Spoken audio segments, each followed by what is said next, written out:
આવી રહ્યા છે રાજકોટથી। આશારામ રેપ કેસના સાક્ષી અમૃત પ્રજાપતિનો હત્યારો પકડાયો। 10 વર્ષ પછી હત્યારો કર્ણાટકમાંથી ઝડપાયો। રાજકોટ ક્રાઇમ બ્રાન્ચે 10 વર્ષે હત્યારાને પકડ્યો। રાજકોટ પોલીસે ગુપ્ત ઓપરેશનમાં હત્યારાને પકડ્યો। તો અત્યારના સૌથી મોટા સમાચાર આવી રહ્યા છે રાજકોટથી।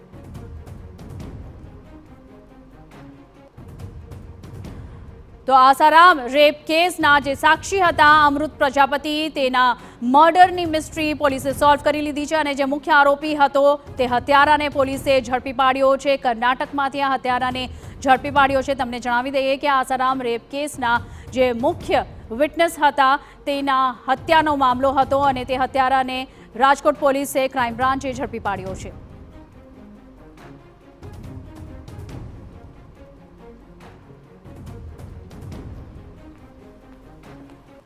તો અત્યારના સૌથી મોટા સમાચાર આવી રહ્યા છે રાજકોટથી, જ્યાં આશારામ રેપ કેસને લઈને જે મુખ્ય સાક્ષી હતા તેનો હત્યાનો જે મામલો હતો તેનો મુખ્ય આરોપી મુખ્ય હત્યારો ઝડપી પાડ્યો છે। રાજકોટની ક્રાઇમ બ્રાન્ચે આશારામ રેપ કેસના સાક્ષી અમૃત પ્રજાપતિના હત્યાનો કેસ 11 વર્ષ પહેલા બની હતી।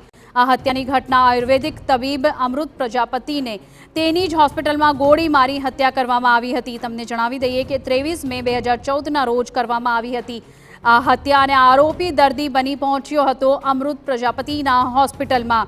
સંત કબીર રોડ પર બની હતી આ સમગ્ર ઘટના। હત્યાના આરોપીની રાજકોટ ક્રાઇમ બ્રાન્ચ દ્વારા પકડી પાડવામાં આવ્યો છે અને કર્ણાટકથી આરોપીને ઝડપી રાજકોટ પહોંચી છે ક્રાઇમ બ્રાન્ચની ટીમ।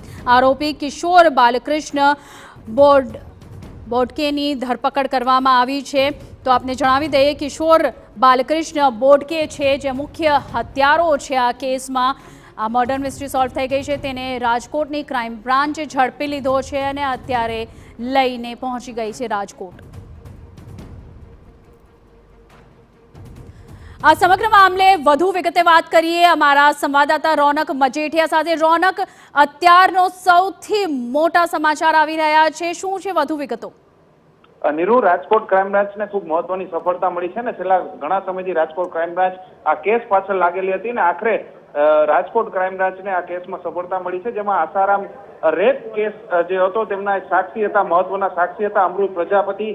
તેની 23 મે 2014ના રોજ એટલે કે 10 વર્ષ પહેલા તેમની હત્યા છે તે કરવામાં આવી હતી અને આ સમગ્ર હત્યા જે તે સમયે ખૂબ જ ચકચારી બની હતી। આ જે આરોપી છે તે દર્દી બનીને જે છે તે સંત કબીર રોડ પર પહોંચ્યો હતો ને ત્યાંની આખી હોસ્પિટલમાં આખી હત્યા છે તે કરવામાં આવી હતી। હત્યાની આરોપી છે હત્યા કર્યા બાદ તુરંત જ ફરાર થઈ ગયો હતો ને છેલ્લા 10 વર્ષથી આ આરોપી છે તેની પાછળ છે તે પોલીસ છે તે પડી હતી। છેલ્લા 10 વર્ષથી પોલીસને આરોપી છે તે ચકમો આપતો હતો, પરંતુ ચોક્કસ બાતમીના આધારે રાજકોટ ક્રાઇમ બ્રાન્ચ છેલ્લા ઘણા સમયથી મહેનત છે તે કરી હતી ને ક્રાઇમ બ્રાન્ચને સફળતા મળી છે। આરોપી કિશોર બાલકૃષ્ણ બોડકે છે તેને કર્ણાટકથી રાજકોટ ક્રાઇમ બ્રાન્ચ દ્વારા ધરપકડ કરી લેવામાં આવી છે ને રાજકોટ અત્યારે લઈ આવવામાં આવ્યો છે ને હવે થોડી વારમાં ડીસીપી છે ક્રાઇમ બ્રાન્ચના તેમના દ્વારા સમગ્ર માહિતી છે તે આપવામાં આવશે અને ત્યારબાદ આરોપી છે તેને રિમાન્ડ માટે કોર્ટમાં પણ રજૂ કરવામાં આવશે ને ત્યારે રિમાન્ડ મળ્યા બાદ આ આરોપીની પૂછપરછમાં અનેક મોટા ખુલાસા થઈ શકે છે કે કોના કહેવાથી